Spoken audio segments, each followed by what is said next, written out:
Well, I never. I thought we were done with Soulblight Gravelords, at least for now, until those new models drop. But then what happens? Just get a flood of messages, and well, let's have a look at what's up on Warhammer Community after this.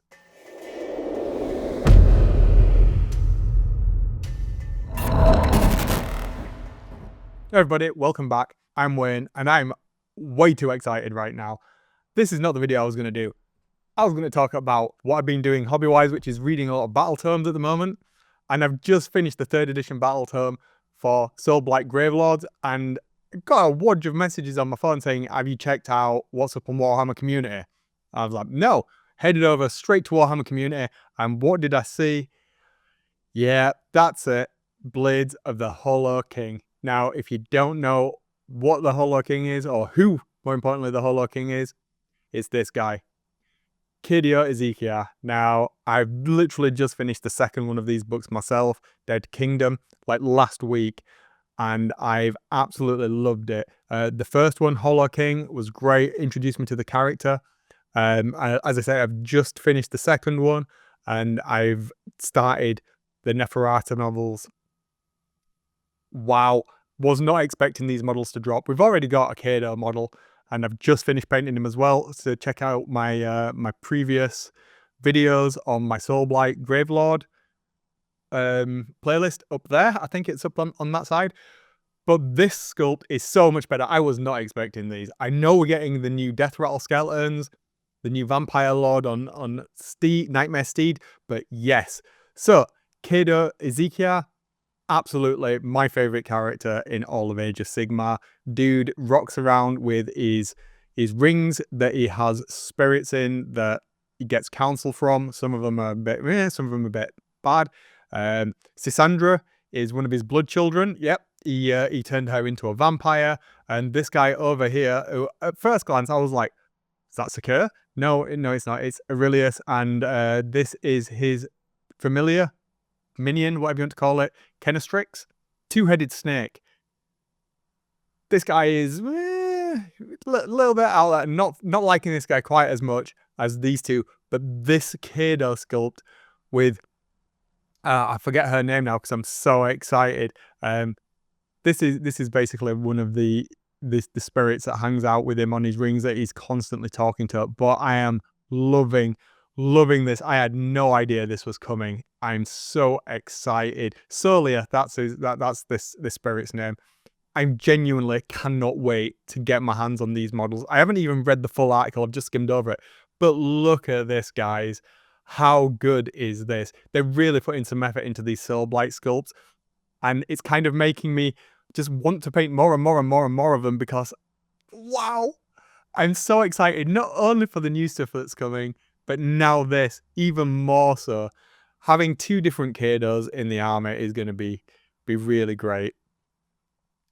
Let's have a look at the models a little bit more closely. So the Sisandra one, she's a really interesting character. She's a bit bitter about what happened with the whole Cado storyline, how he's kind of gone a bit rogue. He's not really down with the other vampires. He's more of an anti-hero, more of like a Batman sort of character. It's probably why I gravitate towards him.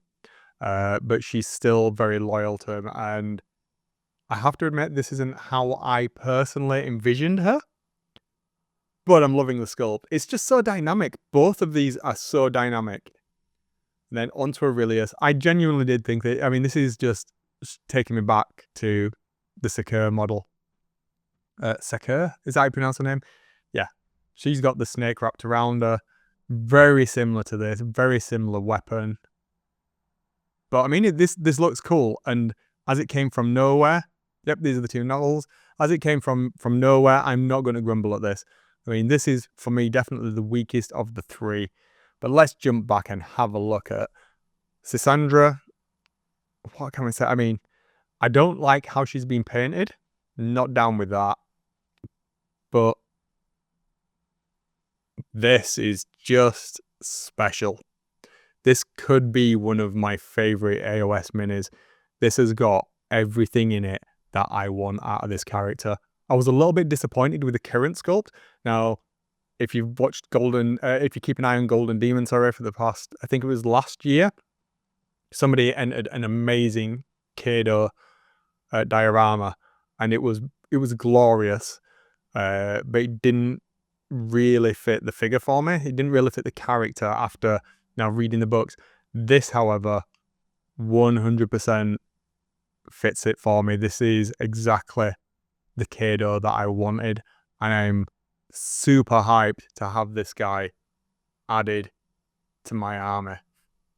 Did you guys see him? What did you think? Did you know that this was coming?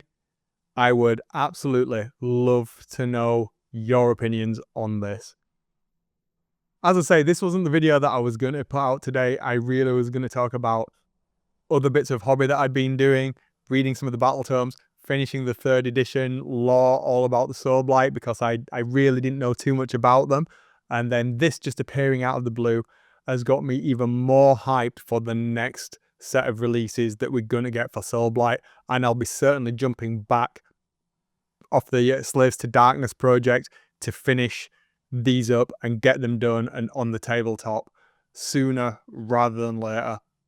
I'm going to go and get these ordered as soon as I can. Wow. Yeah.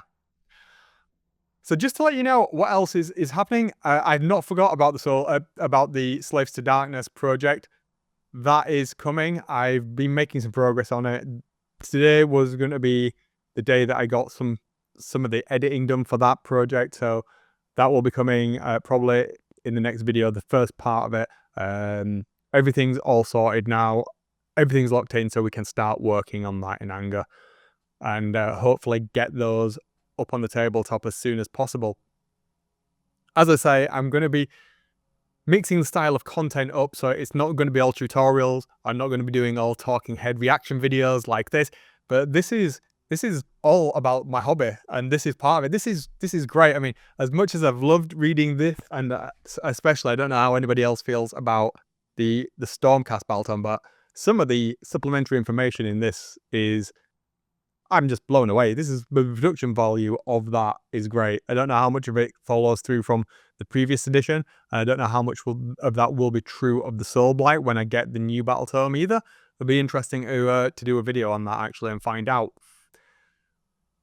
Yeah, okay, I'm going to leave it there. What do you guys think of this? Let me know down in the comments. As you can see, I am so excited for this one. So, yeah. Wow, didn't expect that. Completely out of the blue. But I think this is the start of something special. I know we shouldn't be getting overly excited about Games Workshop with the costs going up and up and up, but when they put stuff out like this, it's just like, just take my money. I need to paint this right now. Have a good one. I'll see you next week. Yeah, let me know. Let me know down in the comments. Don't forget to subscribe and all of that good stuff. See ya.